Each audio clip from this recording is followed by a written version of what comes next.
Democrats in the US are coming off the back of some big election victories, but it also looks like they are kind of back at their old tricks, opposing Trump by giving him everything that he wants. The longest federal government shutdown in US history is now over.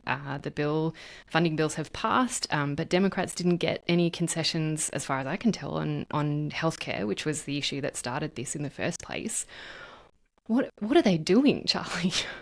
Well, when you find out, you might want to tell them, because I'm not sure that they know. Because it seems to me that that they could not have played it worse. As you say, they came off some very impressive election results the Tuesday before last in Virginia and New York and other places. That was in the midst of this long government shutdown, as you say. So it does indicate that the voters weren't particularly keen to punish them for it.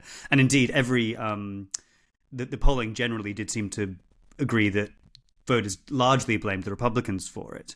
So you'd have to say that the Democrats were working with a fairly strong hand at this stage. The fight was largely around extensions to healthcare subsidies that were going to run out at the end of the year. They've reopened the government without securing anything in that area except the commitment to have another vote on it. So yes, there's a lot of blame to go around with this as well, because the reporting, which I think is actually quite generous to the Democrats, says that 7 Democratic senators and an independent who caucuses with the Democrats split with their party, is the way that it often gets reported. But it seems pretty clear from the reporting that I've been reading that Chuck Schumer, the Democratic leader in the Senate, was fully aware of what they were negotiating and they were doing it with basically his approval.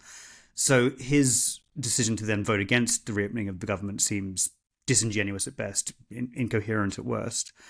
And of course, the other point I made in the piece that I've written about it is that for all the complaints that the Democratic senators who didn't vote to reopen the government made, they had limited resistance that they could mount, but they didn't even do the token gesture of, for example, they granted unanimous consent, which is the process by which the parties agree to kind of suspend debates and fast track legislation through. If you really were as furious as a lot of them are saying they are about their colleagues caving in this way, they could have at least made it a bit more difficult to pass that legislation.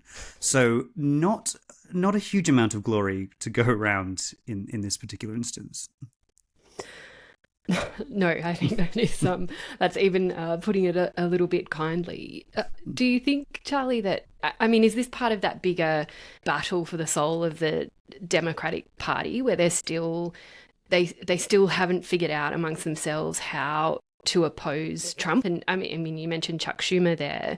He seems to be kind of really, I don't know, is he struggling with this in the way that, you know, he refused to endorse Mamdani? He's not kind of reining in those Democrats who are supporting Trump. Is this part of that bigger fight, do you think? I talked a bit about the Mamdani result and how it's certainly significant in many ways, in many ways, but you don't want to overplay the idea that gameplay works in every context. Mamdani won because he was an extraordinary candidate, running a pitch that would work well for the group of people he was trying to get to elect him. What's significant about Schumer is he really does seem very confused about the whole process and very, very keen to roll over. Obviously, there was a threatened shutdown quite early after Trump returned to office in March, and Schumer ensured that didn't happen. The inability to even confirm that he voted for Zoran Mamdani after what was such an incredible campaign, no matter what you think of the guy's politics, was an incredible. I sort of regret. I hesitate to call it a battle because it's almost like you're fighting success. It's an anti-achievement. It's opposing any kind of sense of momentum or cohesion in your party. To not even be able to say, look, I have my differences with the guy, and I don't think his program is going to work everywhere. Is failure afresh, and it does worry me. And I think this last week has shown that perhaps I was right to be worried. I think definitely right to be worried. Well, we're always worried though, aren't we? Yeah. Worrying times.